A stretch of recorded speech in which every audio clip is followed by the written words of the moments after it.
ازيكم يا حلوين؟ عاملين ايه؟ والله وحشتوني كتير كتير. معلش اتاخرت عليكم الفتره اللي فاتت. ادعوا لي وانا ادعي لكم ان شاء الله. يلا بينا نصلي ونسلم على سيدنا محمد وعلى اله وصحبه اجمعين. اللهم صل وسلم وبارك على سيدنا محمد وعلى اله وصحبه اجمعين. النهارده هنعمل مع بعض ايه؟ هنعمل بيتزا شرقيه او الفطير الشرقي.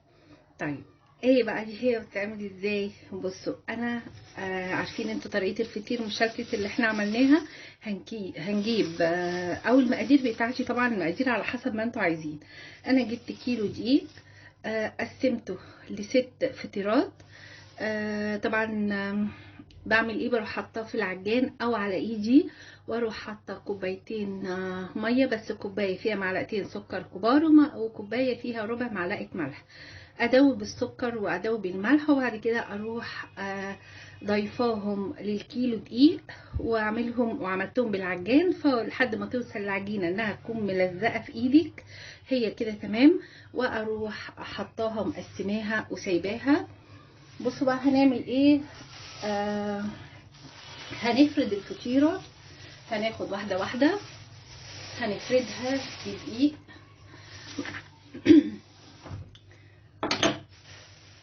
الفطير الشرقي ده او البيتزا الشرقيه دي بتبقى حلوه جدا جدا، وليها طبعا الناس اللي بتحبها تبقى طعمها حلو جدا بصراحه.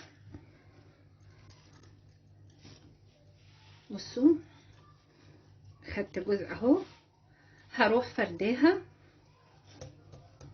هحط طبعا هنا دي كده، هو نفس طريقه الفطير بالظبط. وهنشوف الحشوات بتاعتنا.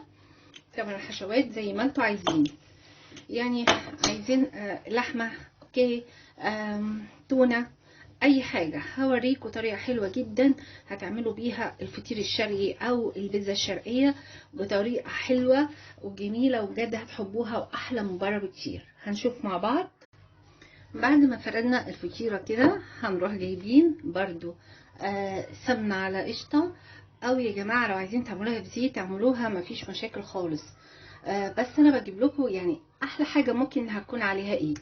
القشطه لما بتتحط على السمنه بصراحه بتديها طعم حلو قوي، زائد انها في السوا بتخلي الفطيره طريه، وبتديها لون بسرعه كمان. فانا هدهن، لكن زيت برضو والله بتبقى جميله. يعني ابسط حاجه يا جماعه هتكون احسن من اللي انتوا بتشتروها من المحلات.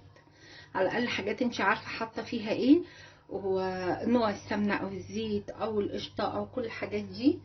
والقشطه يا جماعه القشطه بتاعت وش اللبن، انا ما بحطش قشطه تاني ولا بشتري قشطه ولا اي حاجه، يعني كل حاجه تقريبا من بيتك. اتفقنا. هنروح برضه عاملينها بنفس الطريقه. هنقعد نلف فيها كده، نحاول تكون الدايره بتاعتي رفيعه. شايفين زي ما انا بعمل كده بالظبط.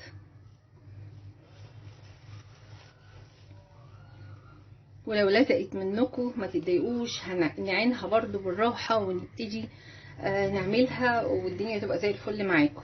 هي اهم حاجه ان انتم متعقدوش من حاجه.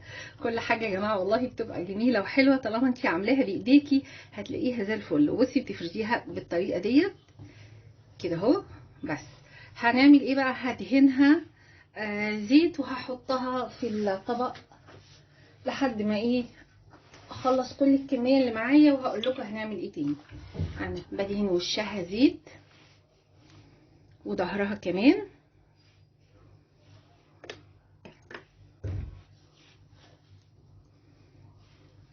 بالمنظر ده، وهروح حطاها في صينيه او في طبق لحد ما اخلص الكميه اللي معايا، وبعد كده نرجع ونشوف هنعمل فيها ايه. خدنا القطعه التانية، هنرش برضو دقيق ونفردها ونعملها زي الاولانيه بالظبط، وهخلص كل الكميه اللي معايا وارجع لكم تاني.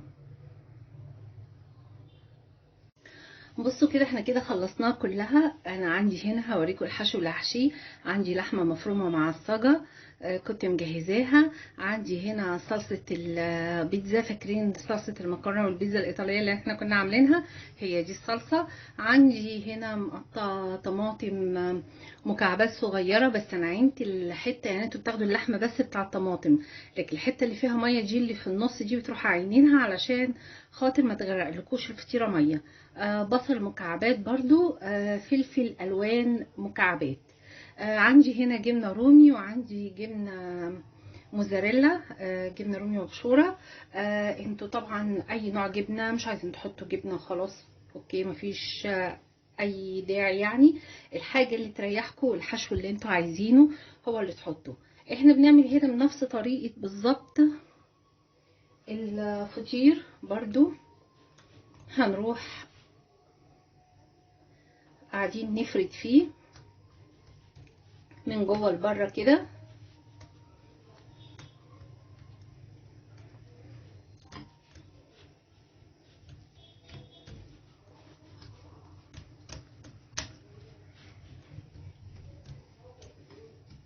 بالطريقه دي. بعدين هنعمل ايه؟ هقرب لكم بس الكاميرا شويه سنه كده اهي. هروح عامله ايه؟ هروح جايبه بصوا يعني حاجه بسيطه قوي من الصلصه على فكره، مش هحط كتير علشان خاطر انا مش عايزاها تبقى طريه، او ان هي يعني فاهمين لما بتبقى في سوائل فيها فممكن انها تخليها، يعني مش عارفه اقول لكم ايه، يعني تبوظ العجينه معاكم اوكي. بس احنا كده حطينا حبه صلصه. هنروح حاطين معلقه لحمه كده ونسيبها كده، لان احنا كل ده هنضمه في الاخر. هنحط حبه بصل. طبعا البصل برضو اختياري، عايزينه مش عايزينه خلاص. حبه فلفل رومي، حبه طماطم مش كتير، حبة جبنة رومي، حبة جبنة موتزاريلا. بس كده اتفقنا. هنروح لمين كل ده.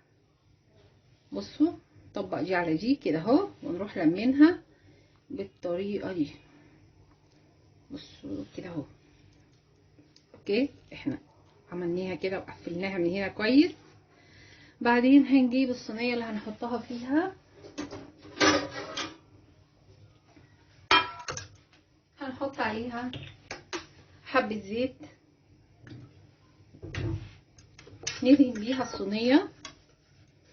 وبعد كده نروح حاطين الفطيرة على الناحية اللي انا تنيت منها. هسيب الفطيرة كده تريح، وهعمل اخلص كل الكمية اللي معايا، وبعد كده ارجع لكم هقول لكم هنفردها ازاي. بصوا انا خلصت كده الكمية اللي معايا. هعمل ايه؟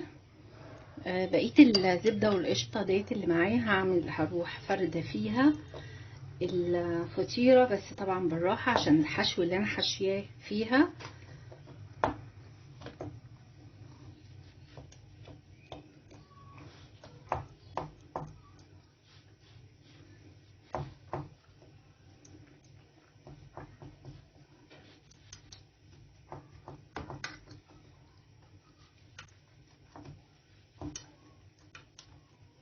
تاخد بالي وكمان عند الحروف احاول ان انا ايه يعني ابططها شوية، واوزع الحشوة بقدر الامكان على الفطيرة. الحشوة زي ما انتم شايفينها اهي من جوه.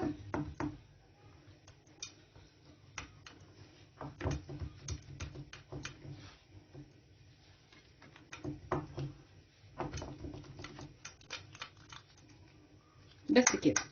بعد كده هعمل ايه؟ هروح جايبة معلقة صلصة واروح دهنة بيها من فوق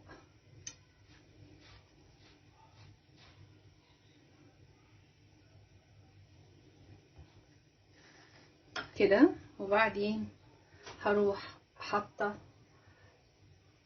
حاجات كده بقى، سواء كان بصل بقى ولا طماطم ولا فلفل، اي حاجة اللي انتوا عايزينه. ممكن ما تحطوش خالص على فكرة. حبة جبنة، هروح حاطة عليها حبة جبنة رومي وحبة جبنة موزاريلا، وهدخلها على الفرن. وانا كده كده كنت فاتحة الفرن على اعلى درجة وحطاها في الرف الوسطاني، هحطها في الرف الوسطاني وبس، وهسيبها بقى لحد لما تتحمر وبعد كده نشوفها مع بعض. كده خلاص طلعت لنا اهي، شايفين شكلها زي الفل، جميلة جدا، بس طبعا سخنة جدا. الاتنين دول طلعوا، لسه قدامنا 4. بصوا هنفتحها بقى كده ونشوف، مقرمشة من بره وطرية جدا من جوه. بصوا شكلها عامل ازاي، والطبقات بتاعتها طبعا سخنة جدا، والحشو وبجد ريحة وطعم زي الفل. حاجة انتوا عاملينها في بيتكم احلى بكتير قوي ما تشتروها من بره، زائد التكلفة طبعا عمرها ما هتكون ابدا زي اللي هتشتروها من بره، ولا النظافة كمان. بصوا هي بس سخنة جدا، شايفين القرمشة، قرمشة من بره وطراوة من جوه. حبايبي كنت معاكم، اتمنى ان انتوا تكونوا يعني استفدتوا حاجة من الفطير الشرقي او البيتزا الشرقية، ومع السلامة.